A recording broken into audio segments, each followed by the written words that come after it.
Hola a todos, bienvenido a mi canal. Lo primero que debo decir es que durante la grabación de este video tuve problemas con el audio y no se grabó el micrófono.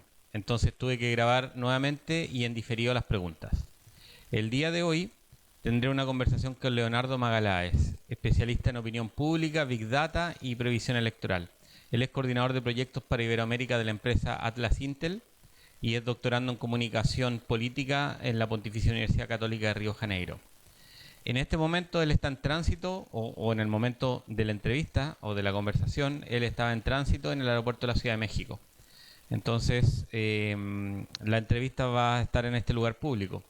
Leo, ¿cómo estás? Hola, muy bien. ¿Qué tal, Isaías? ¿Cómo estás?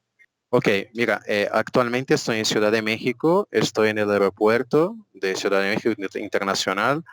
Ahora tengo un vuelo a Panamá y luego de Panamá a Brasil, ¿no? En realidad mi viaje estaba planeado para ser dentro de una semana, pero con eso del coronavirus, pues las compañías aéreas han cancelado un montón de vuelos, entonces yo tuve que anticipar mi vuelta a Brasil para no quedarme aquí atrapado hasta no se sabe cuándo, ¿no? Básicamente. Y tuve que pues correr en menos de 24 horas, transferir mi vuelo para hoy,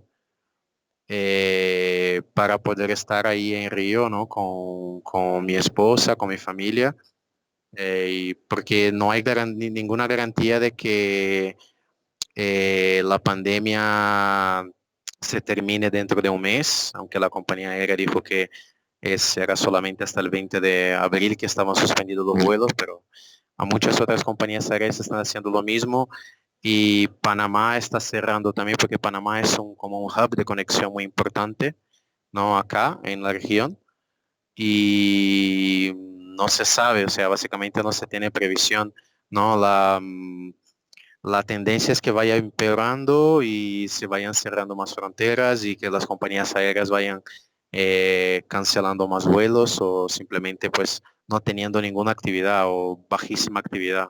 Pues, básicamente es eso. Yo vivo en Brasil y estoy volviendo a mi casa ahora. Bueno, Leo, para poner en contexto un poco a las personas que siguen este canal, que normalmente hablamos de ciencia, cuéntanos un poco quién eres tú, cuál es tu historia, para contextualizar por qué te estoy entrevistando o estamos conversando este día. Bueno, yo soy, digamos, un inmigrante retornado, ¿no? Estuve como mitad de mi vida viviendo en Europa, donde estudié, trabajé y luego por razones así académicas y también de carrera más profesional, volví a vivir a Río hace 6 años, donde estoy establecido con mi pareja. Soy académico allá, estoy estudiando mi doctorado, hago investigación y además tengo una empresa de ciencia de datos que nos dedicamos a hacer análisis de riesgo político, previsión electoral, ¿no? Análisis de escenarios políticos, sobre todo en Iberoamérica, pero también en Estados Unidos, ¿no? Y en Europa. Leo, tú que has pasado un tiempo en México y dado que tienes una visión latinoamericanista, porque eres brasileño, porque tú tienes un buen conocimiento de, de Latinoamérica en general, ¿cuáles son tus impresiones de cómo se está enfrentando la pandemia en nuestros países? Pero también quisiera aprovechar de preguntarte sobre Europa. Tú viviste algunos años en Italia, tienes familia ahí, amigos, también estudiaste y viviste en España. Entonces, ¿cuál es tu opinión al respecto? Y además porque seguramente tú tienes experiencia de primera fuente de lo que está ocurriendo sobre todo en Europa. Sí, a ver, empezando por Italia, ¿no? Que fue lo último que mencionaste. Sí, tengo familia en Italia, tengo un montón de amigos ahí todavía.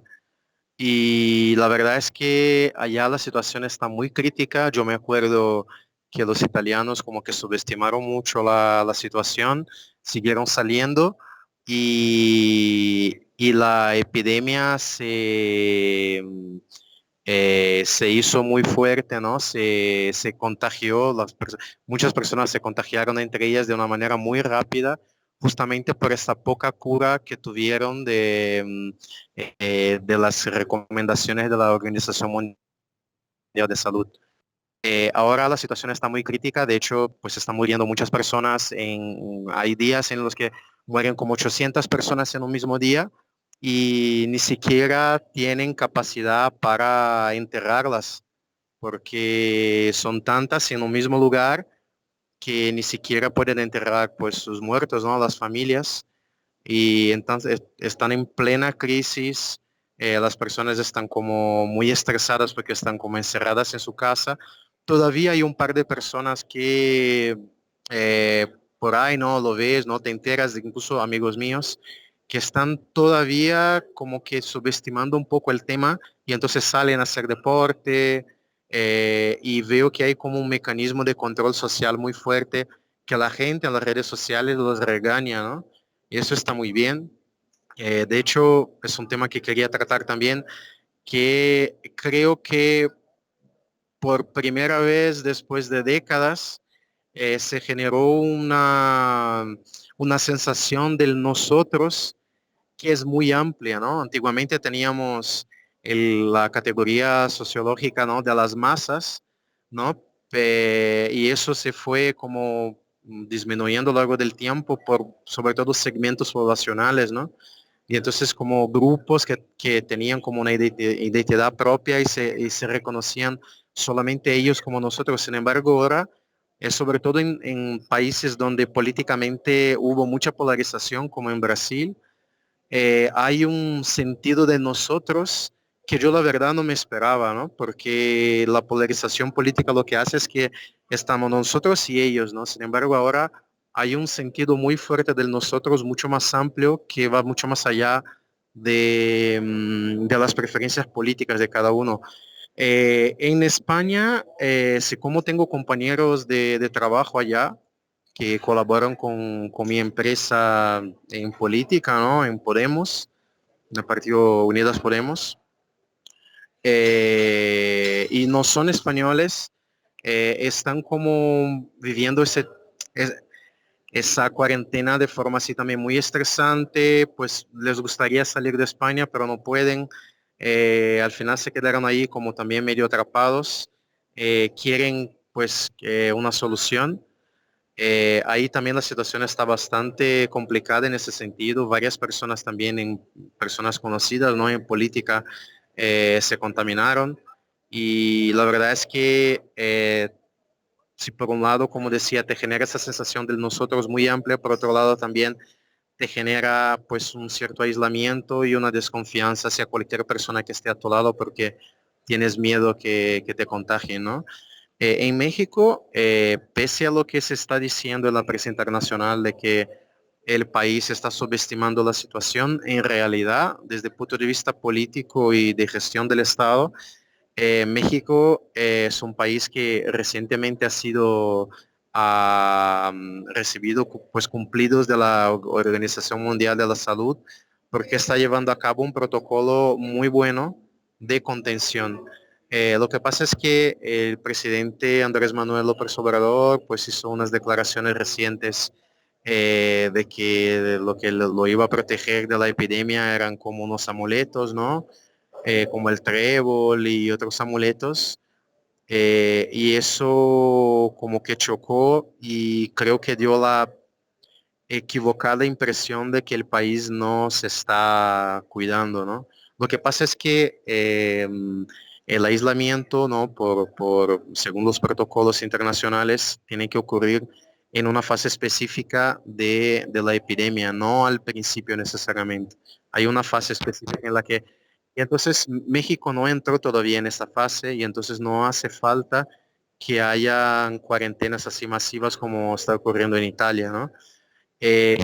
Pero sí, o sea, hay un clima también acá ya de preocupación, mucha gente con mascarillas. Yo te intenté en 3 farmacias diferentes a lo largo de esta semana, fui varias veces y no encontré ni mascarillas ni alcohol gel para comprar. O sea que la gente sí se ha preocupado y sí ya se pusieron en marcha para, de alguna forma, para cuidarse. Es muy común ver, por ejemplo, los choferes de Uber que también están usando guantes, mascarilla, en muchos servicios públicos, en restaurantes, bares, la gente que trabaja está usando mascarilla, claro, no en todos, pero en muchos sí. Y Pues en el caso de México, pues eso, ¿no?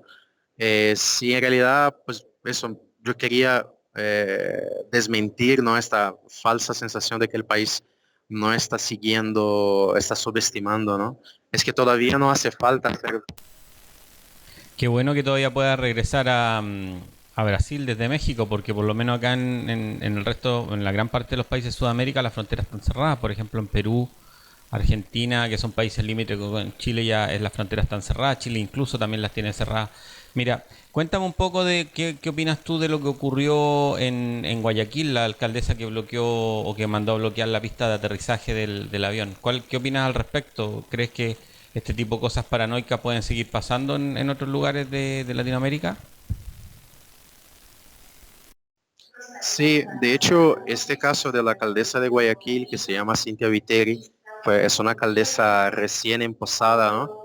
Eh, ella está sucediendo a Jaime Nebot en la alcaldía de Guayaquil, que es como un histórico político ahí. Ella es una cría política de Jaime Nebot, que tienen un poco esta línea muy de protección de Guayaquil, como casi como Guayaquil nación, más que Ecuador, pues Guayaquil principalmente, ¿no? Entonces lo que pasó es que ella hizo una bravata, un poco para seguramente para lucirse con su electorado, pero le salió por la culatra porque, en primer lugar, ese vuelo de Iberia que estaba llegando en la ciudad estaba vacío, o sea, no habían pasajeros, ¿no? Era solo equipaje. Es verdad que solo tenían la tripulación de cabina. Claro, sí, o sea, fue algo inútil y además ella como que violó la ley básicamente, porque ella como alcaldesa no tiene la prerrogativa de bloquear, de impedir que un vuelo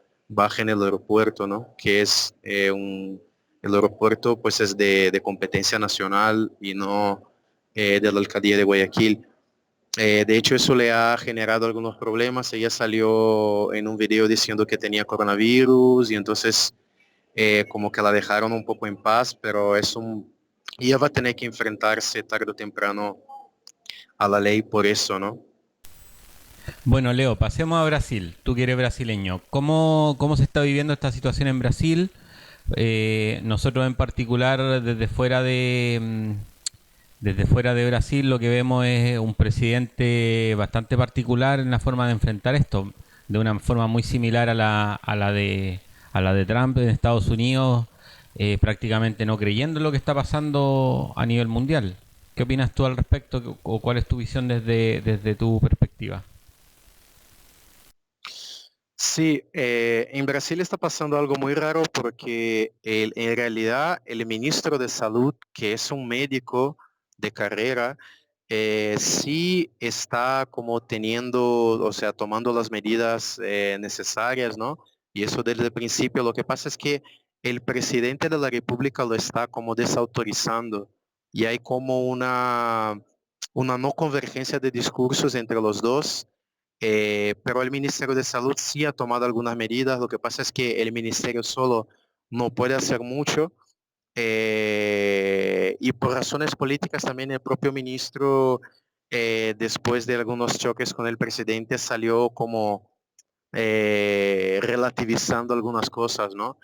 Pero hay un problema ahí porque, de hecho, ese es un problema típico del gobierno Bolsonaro, que es no tener apego a lo que es científico y lo que es técnico. Está todo muy basado en yo creo que, mi opinión. Ese es un rasgo característico del gobierno Bolsonaro desde el principio, pero en una situación como esta de pandemia y que no es solo una cuestión de salud, sino también de crisis económica profunda pues en un país donde la mayoría de la población es pobre, tiene una renta bajísima y el Estado no tiene una presencia suficiente para poder cubrir las necesidades básicas. Ya en Europa el Estado es mucho, mucho más presente, pero aún así hay problemas profundos, ¿no? En Latinoamérica, en básicamente todos los países de Latinoamérica, la ausencia de Estado en un momento como este, donde este discurso del neoliberalismo, de la libertad de mercado, del Estado mínimo, ¿no? Pues hay un choque de realidad en el que, pues, mira, el Estado mínimo no va a garantizar la sobrevivencia de nadie, ¿no? No va a garantizar los servicios básicos de nadie, no va a garantizar que la gente tenga que comer, tenga el tratamiento necesario. Bueno, Leo, cuéntame un poco sobre las particularidades que deben ocurrir en Río, porque Río es un estado independiente, Brasil es un país federal y Bolsonaro es un país, es el presidente del país federal, pero ustedes tienen un gobierno local ahí. ¿Cómo se está enfrentando esto desde el punto de vista de las localidades y también en contraste de lo que está ocurriendo o lo que están indicando el gobierno central? Sí, de hecho hay mucha diferencia entre estados. Los estados internos, ¿no? Como es una federación, como dijiste, tienen mucha autonomía en ciertos campos. En el campo de la salud, por ejemplo, los estados tienen mucha autonomía, pero también existe lo que se llama Sistema Único de Salud, que es la sigla SUS en Brasil, que fue impulsionada en grandísima medida por el presidente Lula y la presidenta Dilma pues le dio continuidad al Sistema Único de Salud, que es para complementar la cobertura de todo el país, sobre todo donde los estados por falta de, pues de dinero, ¿no? De fondos y también a veces de capacidad no llegan, ¿no? Y el gobierno federal sí puede llegar. Entonces hay como esas dos vertientes. Y en plan de gestión de crisis, sí, pues los estados tienen total autonomía para gestionar eso. De hecho, el gobernador de Río de Janeiro lo está haciendo muy bien, parece que lo está haciendo muy bien. Se prontificó muy temprano para intentar como frenar los contagios. Estuvo implementando mucho antes del gobierno federal algunas medidas de contención, incluso de semi-aislamiento de algunos barrios de todas las ciudades, ¿no? Que incluyen el estado de Río de Janeiro. Creo que lo está haciendo bien porque pues se está guiando pues por los patrones científicos, por patrones técnicos. Claro, esta también es una situación nueva, ¿no? Brasil jamás ha pasado por una situación así, de esta envergadura, y también creo que pues se va aprendiendo sobre la marcha, ¿no? Por ejemplo, México es un país que sí ya ha pasado por eso, por el H1N1, y ya tiene alguna experiencia con ese tipo de contagios, ¿no? De pandemia. De hecho, también el H1N1 también es un tipo de coronavirus, pues es otra cepa, ¿no? Pero también es coronavirus. Y tuvo pues una situación importante, crítica acá también hace unos años, y creo que eso también como que le ha jugado a favor, porque el país como que tiene un background, ¿no? Tiene experiencia en eso. En el caso de Brasil se tiene mucha experiencia con otro tipo de contagio, por ejemplo dengue, ¿no? Por mosquitos, y el sistema de salud en general de vacunas es muy bueno, la cobertura de vacunas. Pero para lidiar con ese tipo de situación de crisis donde la participación de la población es esencial, pues ahí creo que el país está como aprendiendo sobre la marcha, y creo que el presidente Bolsonaro está haciendo un diservicio a la nación, y lastimosamente va a tener muchos muertos en su conciencia, porque él como que tiene miedo a que se derrumbe la economía, porque eso le va a causar un daño muy grande a su gobierno, ¿no? Y entonces está como intentando minimizar eso, ¿no? Yo no sé si es ignorancia suya personal, porque él siempre ha sido así desde hace como más de 30 años en su carrera política, o si hay algo de cinismo ahí, ¿no? En todo eso. Lo cierto es que hay contradicciones en el gobierno federal, porque sí hay sectores que se están moviendo positivamente, quiero decir, aunque de forma tímida todavía, y creo que eso les va a costar caro, nos va a costar caro a todos nosotros, ¿no? Como brasileños. Por ejemplo, este gobierno llega con una idea de Estado mínimo muy fuerte, ¿no? De contención de gastos, de eliminación de inversión, en sectores sociales, sectores de salud, sectores pues, de la educación. Sin embargo, ahora están como aflojando un poco, ¿no? Están como ensayando aflojar la contención de gastos porque saben que el país lo va a necesitar por eso de la pandemia. Bueno, Leo, y por último, danos una visión de cómo se ve desde fuera de Chile la situación que está viviendo en particular Chile. Nosotros tenemos un gobierno que está reaccionando tarde, está siempre llegando tarde a todo evento, toma decisiones que en mi percepción personal van en la vía correcta, pero con demasiada lentitud. ¿Cómo ven desde fuera a la situación interna de Chile respecto del coronavirus y en el contexto en el cual además está viviendo el país? Sí, yo creo que el caso de Chile es un poco análogo al de Brasil ahora mismo, ¿no? Aunque tienen, claro, procesos completamente diferentes, pero creo que esa idea de Estado mínimo les está costando a los dirigentes en reaccionar porque ese tipo de situación requiere, es esencial que el Estado se haga cargo de estas cosas y para eso está el Estado, ¿no? Sin embargo, Chile pues ha vivido décadas de esa idea de que hay que fomentar la idea de Estado mínimo. De hecho, en los últimos movimientos políticos, ¿no? Intensos que han habido en Chile, pues justamente es porque la población no está tan de acuerdo con eso, porque eso está generando impactos muy negativos en la vida, en la cotidianidad de las personas.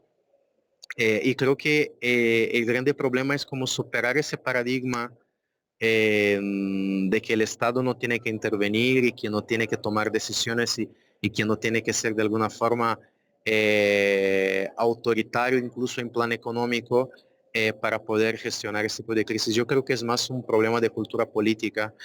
Eh, Chile es conocido por tener como pues, ser un Estado considerado muy moderno, ¿no? En varios aspectos, por tener buenos médicos, aunque la cobertura no sea total como en otros países, pero no sé si hay todavía una opinión pública internacional sobre Chile en concreto, ¿no? Creo que Chile lo que está viviendo es un poco lo que viven varios países, ¿no? Una parte de la población subestima la situación, una parte de la dirigencia política y económica de las élites por un lado se preocupa, pero por el otro también está la contradicción de que si se cae la economía les viene mal a ellos. Entonces creo que es eso. Bueno, León, no me queda más que agradecerte de haberte dado el tiempo de contestarme. Yo sé que la situación para ti no era muy simple porque estás viajando. Me imagino que en este momento pasar por un aeropuerto no es nada simple en el contexto de la pandemia. Así que te agradezco muchísimo que te hayas dado el tiempo de contestar mis preguntas, que me hayas aclarado qué es lo que está pasando en México, en Brasil en particular y lo que nos has contado de Europa. Así que muchas gracias por tu colaboración y buen retorno a casa. Pues te agradezco a ti por la entrevista, por la oportunidad, ¿no? de dar mi opinión. Yo espero que lo que dije pueda ayudar de alguna forma a generar conciencia también de que es una situación grave y que hay pues que cuidarse, ¿no? Y que el Estado tiene que participar en todo eso de forma muy fuerte. Y te felicito por la iniciativa. Bueno, con eso terminamos entonces esta conversación con Leonardo. Agradezco a las personas que han tenido la paciencia de ver este video hasta el final. Insisto que esto no es lo que normalmente hago en este canal, sino que pongo mis charlas, mis clases y me dedico a hablar, a discutir de ciencia, pero me parece que en este momento la situación que estamos viviendo en Latinoamérica, bueno, en el mundo en general, pero en particular en Latinoamérica, valía la pena recoger la opinión de Leo en particular. Pretendo grabar un par de videos más de este tipo y luego volveremos a lo mismo de siempre, tal vez, ¿no? A lo de la astronomía y la física. Que tengan un muy buen día.